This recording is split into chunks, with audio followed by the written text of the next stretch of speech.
Sa bagay, nababalitaan ko, mahilig kang kumabit. Wala kang pakialam kung mahilig akong kumabit.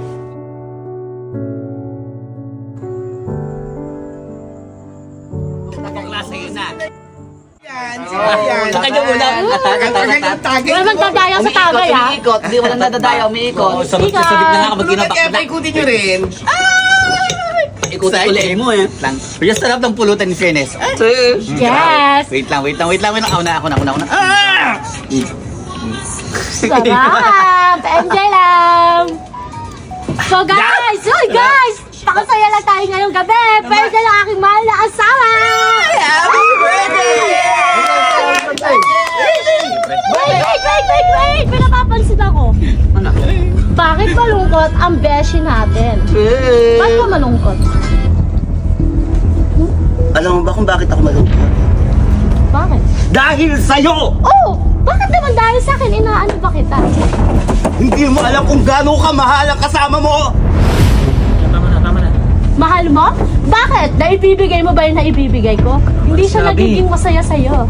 Hindi mahalaga yan kung anong nabibigay mo. Ang mahalaga, minamahal ako ng asawa mo! Minamahal ka? Hindi ka minamahal. Naibibigay mo lang yung pangangailangan niya, pero yung saya niya, hindi mo maibibigay yun. Ako lang nakakapagbigay sa kanya. Sa bagay, nababalitaan ko, mahilig kang kumabit. Wala kang pakialam kung mahilig akong kumabit. Ilang kabit na ba ang meron ka? Ba't pati asawa ko, dinadami mo sa mga kabit mo? Nauna siya sa akin. Nauna? Oo, una siya naging akin. Bakit? Matagal na kayo. Tanungin mo siya! Bakit hindi ka magsalita? Ano? Tama na kasi yan. Birthday na birthday ko, nagkakagulo kayo. Oh. Ito naman gusto mo, di ba? Kaya nga parehas kami nandito eh. Para magkaalaman tayo. Di ba? O ano? Nagiging masaya ka ba dito sa Pahinga ka na, lasing ka na. no? Magsalita ka, Ral! Ano? Ganito na lang ba tayo? Ano? Huwag mo pagtaasan ng Wala kang pake! Wala kang pakialam! Tama na. Bakit? Tama na. Ang kapal ng mukha mo. Bakit? Kung ano yung nararamdaman mo, nararamdaman ko din! Ang kapal ng mukha Kapal mo. ng mukha mo rin! Mas makapal ang Mas mukha mo. makapal ang mukha mo! Makapal ng mukha mo. Alam mo kung bakit? Magkasama kami, kabit ka, pero nandito ka. Ang kapal Bakit mo. hindi mo siya tanongin? Ako ang original. Wala akong pakialam kung ikaw ang original. Meron ka nito, meron ka nito. Tama na yan. Yan ba pinagmamalaki mo? Hugis gasol? Tama na, nakakasalit ba? Nagkasaya lang tayo dito. Yes! Happy lang kami, birthday na asawa ko. Ako? Bakit ba? Ano, kala mo? Kala mo kinaganda mo yan? Yes! Tignan mo, ako ang inawat. Ako ang inawat, hindi ka. Sige na, ilabasin na yan. Labas! Labas! Di ka bagay dito. Labas! Hindi ka na. Ay, nakakaloka naman, mama. Di ba sabi ko kung gagawa ng eksena, nakiusap ka lang sa amin na isama ka doon. Hindi ka naman talaga invited, di ba? Ay, naku, sana hindi ka na nagsalita, hindi ka na pumatol, nakakahiya. Uy, teka muna. Kaibigan namin to. Bakit ka nagkakaganyan? Siya na nga nilaki. Siya pa nilakampyan mo. Eh, kasi nga sumagot-sagot pa siya. Kung hindi siya sumagot, walang eksenang magaganap. Teka, bakit? Hindi mo maranasan yun? Hindi mo naranasan yun? Naging kamit ka rin naman ah! Yata sa focus mo, Sir! Ayun na ka pa! Magsitigil kayo!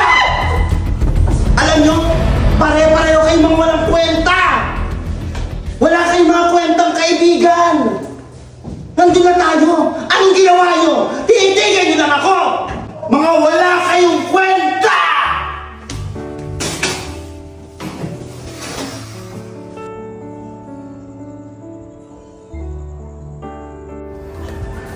Tara na.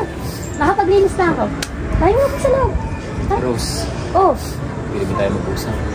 pag-usapan. Anong pag-uusapan natin? Please, bigyan mo. Oh, sige. Ano ba? Mag-ginanong si Adeline.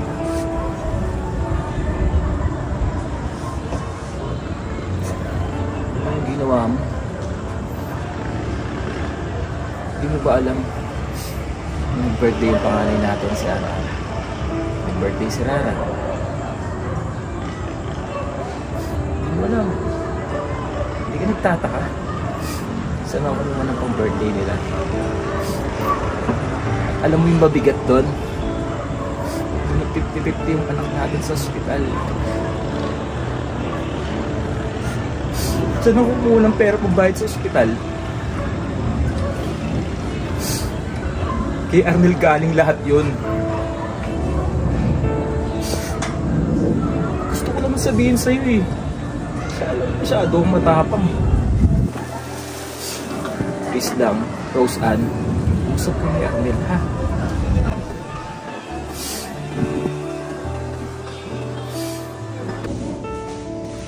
Upo ka, Rose. Ano bang sa atin? Hindi na ako magpapaligoy-ligoy. Gusto talaga kitang kausapin. Kinausap ako ni Rod na ipaliwanag na niya lahat sa akin. Ng mga bagay na hindi ko dati alam, ngayon alam ko na. Na sobrang dami mo palang naitulong sa amin, hindi lang sa akin, hindi lang sa kanya, pati sa mga anak ko. Gusto ko humingi ng pasensya sa nagawa ko sa inyo nakaraan. Siguro dahil sa bigat at damdamin ko. Sobrang dami ko rin kasi iniisip eh. Alam kong mali. Alam kong mali yung nagawa ko, pero sana patawarin mo ako. Na kahit bakla ka, mas marangal ka pa sa ibang ama. Dahil yung ibang ama, iniiwan yung mga anak nila, pero ikaw, nagpakaama ka sa mga anak ko. At maraming salamat sa'yo. Sana hindi ka magbago, patawarin mo. Talaga nga namang napakahirap ng sitwasyon sa buhay ng bawat Becky. Buong pusong umiibig na halos wala nang itira para sa mga sarili nila. At kahit pati laman pa ng bulsa ay masimot na, magmamahal at magmamahal pa rin sila. Kaya naman sana gawin natin kahit sa simpleng salamat, pagtanggap at respeto na lang bilang ganti sa lahat ng kabutihang ipinapamalas nila. Ay napakalaking halaga na yun at lubos nang magdudulot yun ng kasiyahan sa kanilang mga puso.